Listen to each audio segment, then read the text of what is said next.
សូមថ្លែងពីហេតុកើតនៅក្នុងទីក្រុងបាល់សូរ៉ានៅពេលដែលនូរីដាំងនិងនាងទាសីពែ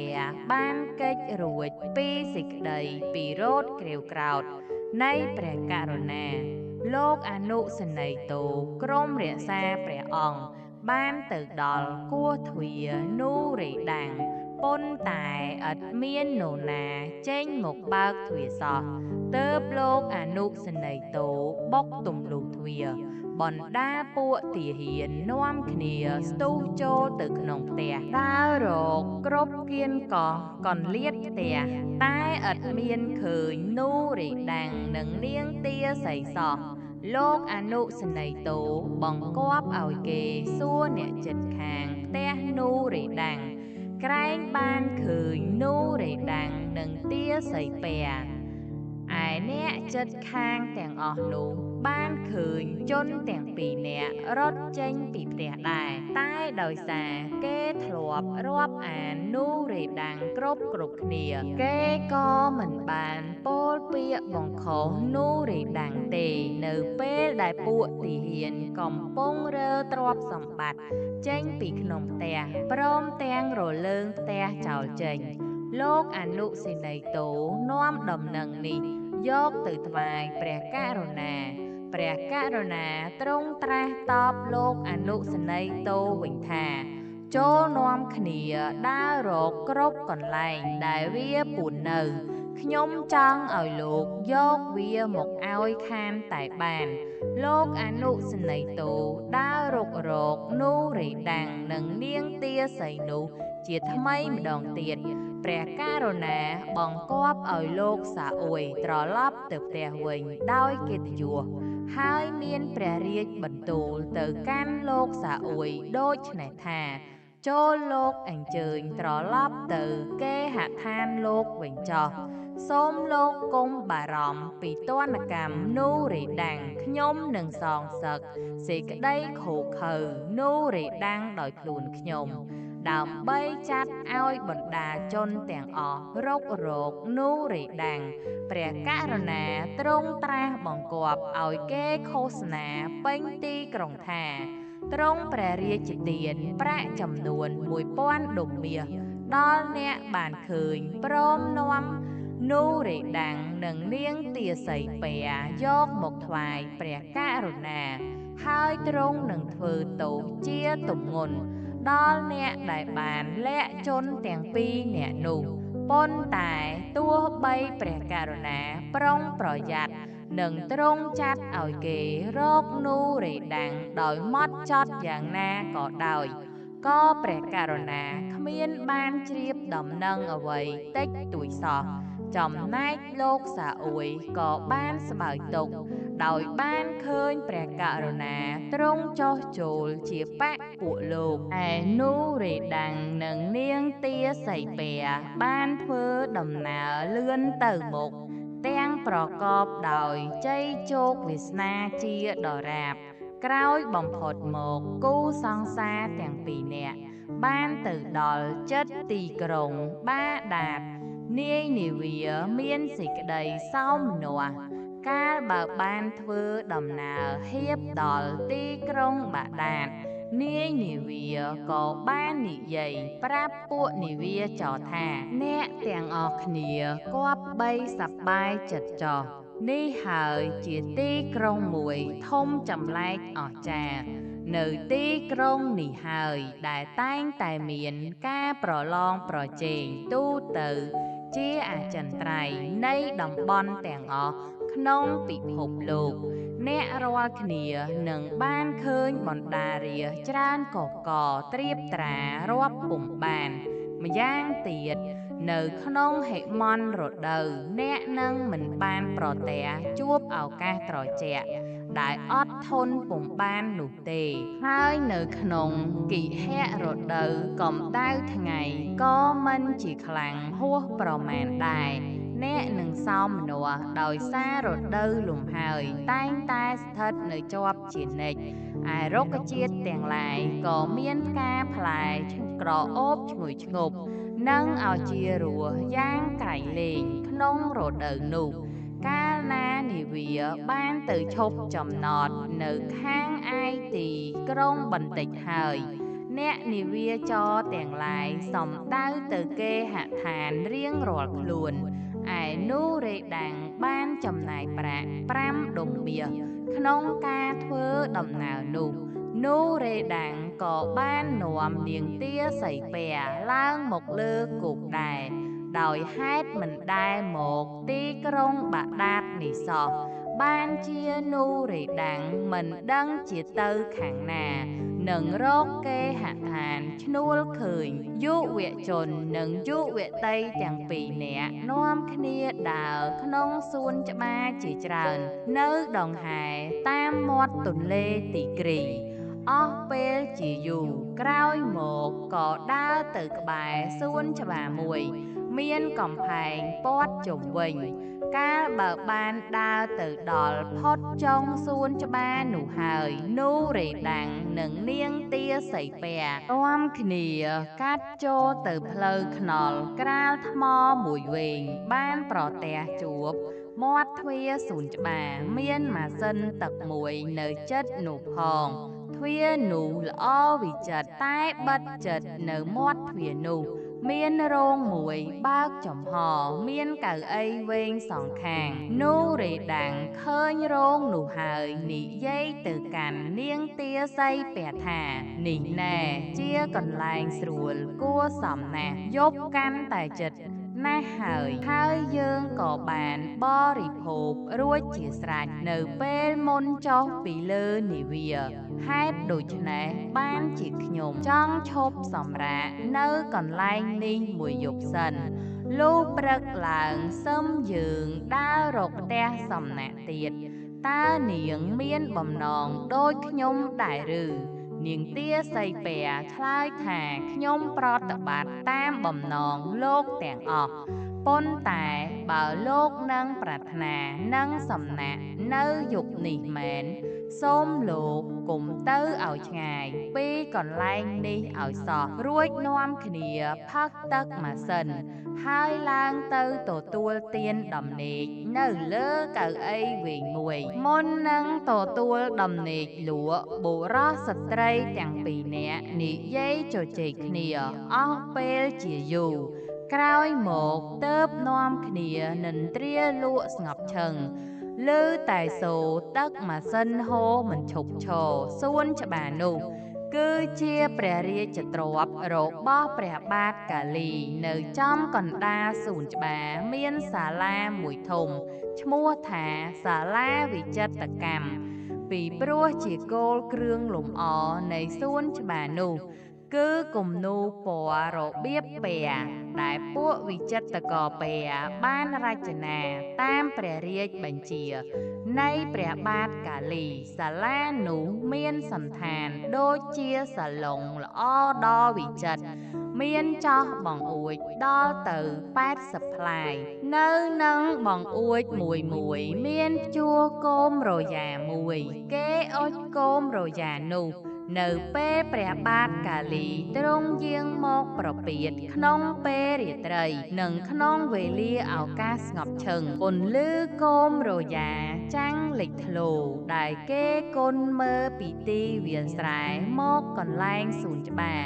ឃើញហាក់ដូចជាស្ថានទីក្រុងមួយផ្នែកមានឧស្សាហបាលម្នាក់ដែលជានាយទាហានជាន់ចាស់ឈ្មោះសេះអ៊ីប្រាហ៊ីមមានចំណាស់បន្តិចនៅក្នុងសួននោះព្រះបាទកាលីទ្រង់ប្រទានរង្វាន់ឲ្យនាយទាហានចាស់ដោយដាក់ឲ្យគាត់នៅចាំរក្សាតំបន់នេះព្រះបាទកាលីទ្រង់ផ្ដាំឲ្យនាយឧស្សាហបាលហាមបណ្ដាលជនទាំងឡាយកុំឲ្យចូលទៅក្នុងសួនច្បារហើយទ្រង់ហាមកុំឲ្យចូលមកអង្គុយនៅលើកៅអីវែងទាំងពីរដែលនៅមាត់ទ្វារខាងក្រៅសួនច្បារពីព្រោះចង់ទុកឲ្យកៅអីនៅតែស្អាតជាដរាបតែបើនាយឧស្សាហបាលឃើញជនណាចូលមកអង្គុយនៅលើកៅអីនោះព្រះករុណាទ្រង់អនុញ្ញាតឲ្យនាយឧស្សាហបាលចាប់ជននោះធ្វើទោស នាយឧទ្យានបាលមានការចេញទៅក្រៅគាត់ទើបតែត្រឡប់មកវិញនៅពេលប្រលប់គាត់ចូលមកក្នុងសួនច្បារវិញបានប្រទះឃើញបុរសស្ត្រីពីរនាក់ទទួលទានដំណេកលក់នៅលើកៅអីវែងមួយគ្របក្បាលចិត្តដោយកន្សែងធំមួយជាការបំបាំងនឹងភ្នែកអ្នកជិតខាងខណៈនោះសេះអ៊ីប្រាហ៊ីមនឹកក្នុងចិត្តថានេះហើយជនដែលប្រព្រឹត្តបទល្មើសនឹងព្រះរាជបញ្ជាអញនឹងប្រដៅឲ្យវាចេះគោរពប្រតិបត្តិច្បាប់គិតដូច្នេះហើយគាត់ក៏បើកទ្វារសួនច្បារដោយឥតមានធ្វើឲ្យឮសូរបន្តិចសោះមួយសន្ទុះអ៊ីប្រាហ៊ីមចេញមកវិញលាត់ដៃអាវព្រមទាំងកាន់ដំបងធំមួយនៅដៃផងគាត់ស្ទុះបងទៅវាយជនទាំងពីរនាក់អស់ទំហឹងដៃពេលនោះស្រាប់តែគាត់អខានបំពេញបំណងគាត់ហើយនឹកក្នុងចិត្តថាអោអញគិតវាយគេដោយមិនពិចារណាសោះប្រហែលជាជនបរទេសទេដឹងដែលមិនដឹងជានឹងទៅរកកន្លែងឯណានឹងសំណាក់ព្រមទាំងមិនដឹងព្រះរាជបម្រាមនៃព្រះបាទកាលីផងត្រូវតែអញសួរជាមុនសិនតើអ្នកនោះមកពីទីតំបន់ណាគិតដូច្នោះហើយនាយឧឈានបាលបើកកន្សែងគ្របក្បាលអ្នកទាំងពីរយ៉ាងថ្នមនៅពេលនោះនាយឧឈានបាលមានសេចក្តីកោតសរសើរនិងលំអនៃនាងទាសីនិងនូរេដាំងជាពន់ពេកទើបទាញជើងនូរេដាំងដាស់ឲ្យក្រោកឡើងនូរេដាំងងើបក្បាលឡើងឃើញតាចាស់មានពុកមាត់វែងនៅឈរចុងជើងខ្លួនក៏ស្ទុះក្រោកលុតជង្គង់នៅនឹងជើងនាយឧទ្យានបាទក្រាបអោនថើបដៃគាត់បណ្ដើរហើយនិយាយថាលោកដ៏សប្បុរសសូមព្រះជាម្ចាស់ចម្រុងចម្រើនលោកតើលោកមានបើប្រាថ្នាអ្វីដែរអ៊ីប្រាហ៊ីមសួរតបវិញថាលោកជាអ្វីនៅឯណានូរេដាំងឆ្លើយតបវិញថាខ្លួនខ្ញុំនេះជាជនបរទេសខ្ញុំទើបតែមកដល់ខ្ញុំចង់សំណាក់នៅទីនេះមួយយប់សិនទុំរាំដល់ស្អែកឡើងខ្ញុំដើរចេញពីទីនេះទៅទៀតអ៊ីប្រាហ៊ីមប្រាប់ទៅនូរេដាំងថា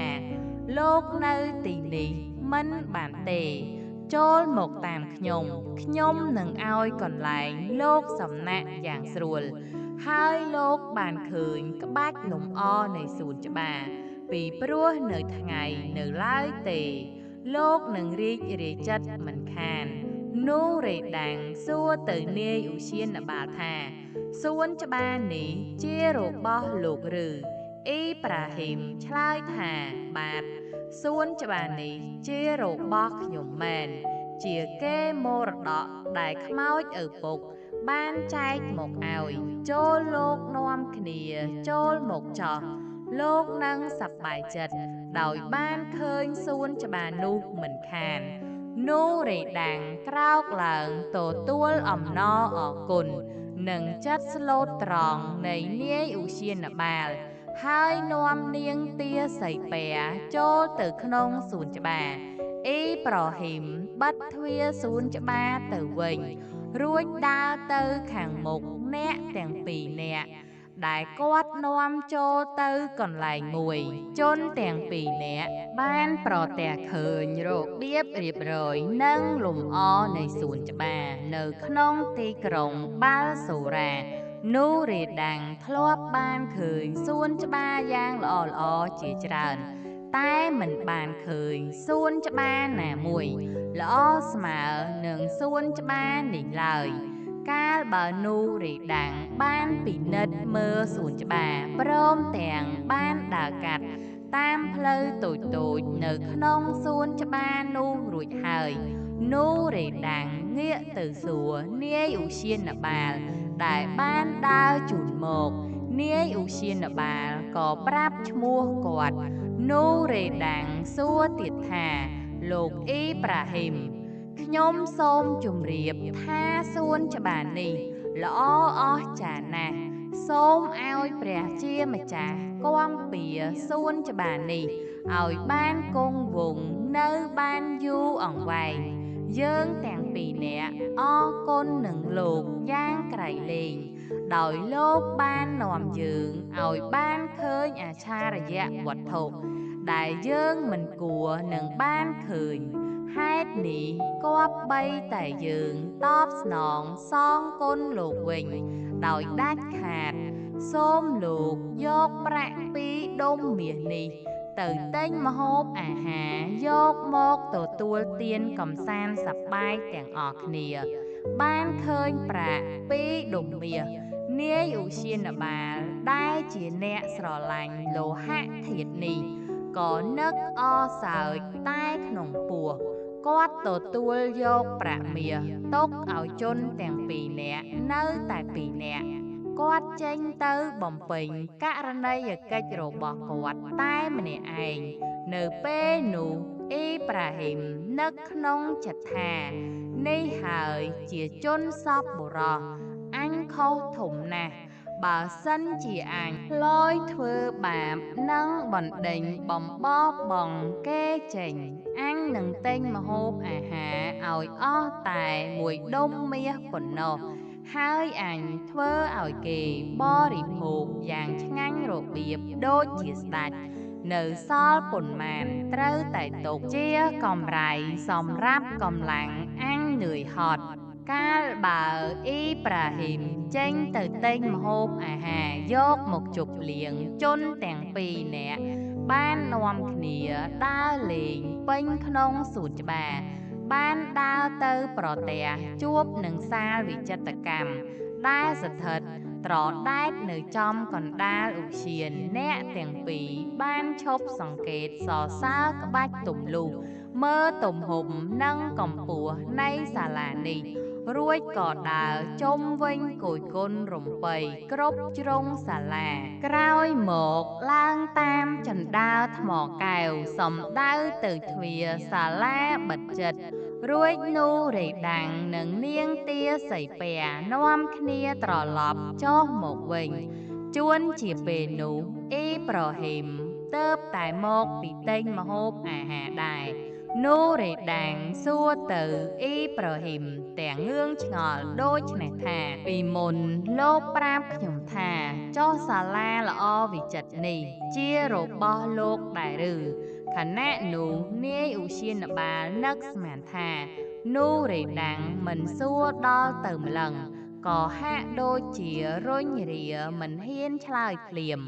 គាត់គិតក្នុងចិត្តថាបើសិនជាអញថាសាលានេះមិនមែនជារបស់អញសមជាលោកនេះនឹងសួរអញថាចុះហេតុអ្វីបើលោកជាម្ចាស់ទ្រព្យនៃសួនច្បារហើយម្ដេចក៏មិនមែនជាម្ចាស់សាលានេះផងដោយនាយឧទ្យានបាលថ្លែងថាសួនច្បារជារបស់គាត់ក៏คล้ายคลายចំពោះរឿងសាលាដូច្នោះដែរដូច្នេះគាត់ឆ្លើយតបនូរេដាំងវិញថាលោកបើសិនជាគ្មានសួនច្បារសាលាក៏គ្មានដែររបស់ទាំងពីរមុខនេះជារបស់ខ្ញុំនូរេដាំងសួរអ៊ីប្រាហ៊ីមទៀតថាបើសាលានេះជារបស់លោកហើយបើនៅពេលរាត្រីនេះលោកទទួលខ្ញុំជាភ្ញៀវនោះ